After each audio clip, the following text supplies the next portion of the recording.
Hello ভালোবাসার মানুষ, তো আজকে সকাল ৬টা বাজে ঘুম থেকে ওঠার পর কাজের উদ্দেশ্যে রওনা দিলাম। আমরা ৫ জন মিলে একসঙ্গে কাজে যাই। এই হলো আমাদের বড় ভাই। যেই রাস্তা দিয়ে আমরা কাজে যাচ্ছি সেই রাস্তাটা একটা ভাইরাল রাস্তা, যেটা টিকটক ফেসবুকে অনেক পপুলার। চলুন দেখে আসি।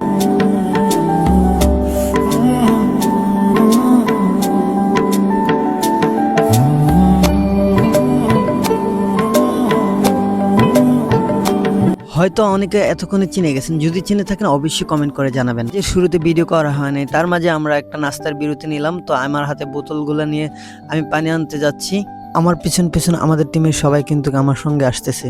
কাজের জন্য চারোদিকের পানি খাইতে খাইতে আমার গলা গেছে ভেঙে, তার জন্য গলাটা বসে আছে, কথা বলতে খুব কষ্ট হচ্ছে। আজকে সারাদিন কি কাজ করলাম আপনাদেরকে দেখাতে পারিনি, নেক্সট ভিডিও দেখাবো। তো এই যে আমাদের কাজের ফাঁকে আমি এই ভিডিওটা করলাম, দেখেন এই বস্তাগুলো আমরা প্যাকেট করি, প্যাকেট করে গাড়িতে লোড করি। তো আজকের জন্য ভিডিওটা এই পর্যন্ত। ভালো।